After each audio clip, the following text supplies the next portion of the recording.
وہ ہمارے بڑے آغا جو امریکہ کے بہت ٹٹو بنا ہوا تھا، اور اب اس نے ایک تقریر میں کہا کہ کراچی میں ایک مفتی صاحب ہے اور وہ داڑھی مونڈے کو مسجد سے نکالتے ہیں. تو ان کا جو خاص معتمد تھا اس نے مجھے فون کیا، کچھ دور کا تعلق تھا، کہ اس مفتی کا نام کیا ہے. میں نے کہا شیخ الحدیث و تفسیر مولانا مفتی محمد ظفر علی خان. کہا وہ تو آپ ہے. میں نے کہا الحمدللہ.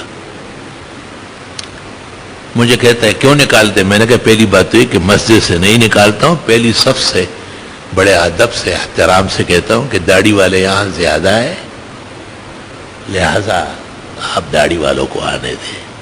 لیکن مشرف جیسے آدمی کو نکالنا مشکل نہیں ہے. مجھے بڑے دھمکی سے کہا کہ ٹھیک ہے ہم آپ کی مسجد آ رہے ہیں. میں نے کہا اس اللہ کی قسم جس نے آسمان و زمین بنائے اور جس نے اسلام کو سچا دین بنایا، کہ میں نے اگر تمہیں 3 صفوں کے باہر نہ کھڑا کیا تو آئندہ میں ممبر و محراب میں نہیں جاؤں گا. میں نے کہا اس اللہ کی قسم کہ ابتدائی 3 صفحے ہمارے طالب علم جن کے کپڑے بھیگے ہوئے ہو، پھٹے ہوئے ہو، کمزور آج وہ کھڑے ہوں گے، اور آپ کا یہ جو ملک کے اوپر متسلط ہے یہ 3 صفوں کے بعد ہوگا، اور داڑھی مونڈے تو دوسری صف پہ کھڑے ہو جاتے ہیں. تو مجھے کہا ستاسو اور بانی سیدھی ماں بدل مور پادگا اور مانڈے. مطلب یہ کہ آپ کا کیا جائے گا، مجھے نقصان شدید ہو جائے گا. مشرف کہے گا ایسی جگہ لے گئے پٹوانے کے لیے لائے تھے، ادھر مولویوں کا تو نام بڑھ جاتا ہے. چنانچہ اسی طرح کا ایک واقعہ ان کے ساتھ پیش آیا، اور اس واقعہ کا رنگ تو علیحدہ ہے لیکن حقیقت یہی ہے کہ وہ کھلاڑیوں کو بلا لیا. اس زمانے میں انضمام الحق جو ہے وہ کھلاڑیوں کا بڑا تھا اور اچھی جگہ 2-4 دفعہ جیت گیا تھا. تو اس نے بلایا کہ اپنے ساتھیوں سمیت آؤ، مجھ سے ملاقات کرو، کچھ انعام و اکرام بھی کر دوں گا. تو انضمام الحق نے جاتے ہوئے اپنے ساتھیوں کو کہا کہ مسجد کی ٹوپی ہے سر پہ سب رہو. سارے کھلاڑی سر پہ سفید ٹوپی رکھ کے اور جنرل صاحب سے ملنے گئے. جنرل صاحب ان کو دیکھ کے بہت بے موڈ ہوا اور جو کچھ وہ کہنا چاہتا تھا وہی بھول گیا. اور بس تھوڑی دیر میں ان سے کہا کہ ٹھیک ہے بہت خوشی ہوئی آپ کامیاب ہوتے. جب وہ چلے گئے تو جنرل صاحب نے اپنے مخصوص لوگوں کو کہا کہ مولویوں کی زیادتی ظلم دے کے کھلاڑیوں کو سفید ٹوپیاں پہنا دی. تو اس آدمی نے کہا آپ کہہ دیتے، کہ تو بالکل پاگل ہے، میں کہہ دیتا تو پاکستان میں کوئی ننگے سر بغیر ٹوپی کے کل نہیں ہوگا، لوگ تو مجھ سے دشمنی کرتے ہیں نا.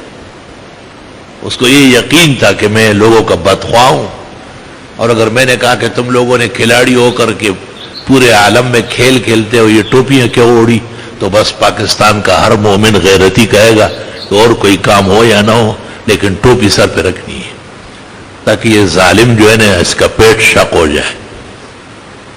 ایمان مختلف رنگوں میں اور مختلف شکلوں میں اللہ مسلمان کو نصیب فرماتے ہیں، اور مسلمان کے جب آزمائش کا وقت آ جاتا ہے تو ایمان کی غیرت سے اور ایمان کی طاقت سے اللہ جل جلالہ عما نوالہ اس کو بچا لیتا ہے.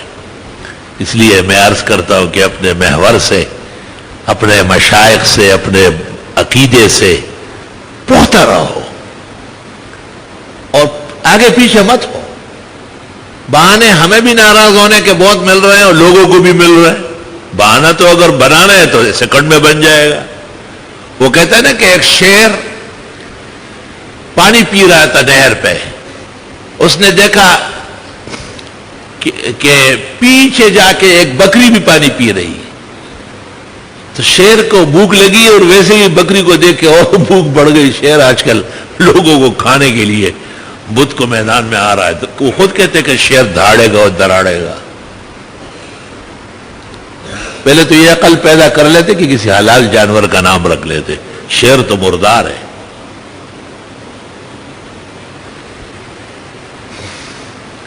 تو شیر نے سوچا کہ ابھی بکری کو تو کھانی ہے، جانے نہیں دینا ہے. کہتا آپ اس وقت پانی پینے آئی جب میں پانی پی رہا ہوں اور میرا پانی تم نے گدلا کر دیا. حالانکہ وہ غریب نیچے پانی پی رہی ہے، یہ اوپر ہے، اس کو کہہ رہا ہے کہ نہیں، نیچے سے بھی یہاں میرے پانی میں میں نے دیکھا کہ گدلپن اور مٹی آ گئی ہو، تم صبر کرو گا۔ یہ بہانے ڈھونڈنے، بہانے نہیں ڈھونڈنا چاہیے۔ بہانے قریب آنے کے لیے ڈھونڈو، دور رہنے کا بہانہ تمہیں نقصان پہنچا دے گا، پھر واپس آ نہیں سکو گے، یہ بھی یاد رکھو۔ وہ حضرت کعب ابن مالک اور مرارہ ابن ربیع اور ہلال ابن امیہ واقفیین بدریین، ان سے جب پیغمبر خفا ہو گئے تھے تو حضرت ان کو سلام کا جواب بھی نہیں دیتے تھے، ان کو دیکھتے بھی نہیں تھے، لیکن جب وہ نماز پڑھنے لگتے تھے تو پھر حضرت دیکھتے تھے انہیں۔ کیوں؟ کہ بالکل ہی چھوڑ دے گا ان کو، ان کے ایمان ختم ہونے کے لیے کافی تھا، نبی برحق ہے۔ ایک زمانے میں حکیم الامت مولانا اشرف علی صاحب اپنے خاص خلیفہ خواجہ عزیز الحسن مجذوب سے خفا ہو گئے تھے، تو حضرت گاہ بگاہ اس کو دیکھتے تھے جب اس کا خیال نہیں ہوتا تھا، اور جب وہ دیکھتے تھے تو مولانا اشرف علی نظر ہٹا لیتے تھے۔ تو خواجہ عزیز الحسن فطری شاعر تھے، بہت اچھے غزلیات و قصائد انہوں نے کہے، انہوں نے برجستہ شعر کہا کہ یوں نظر تو ہم پہ ڈالی جائے گی اور ہم نے جو دیکھا ہٹا لی جائے گی۔ لا الہ الا اللہ۔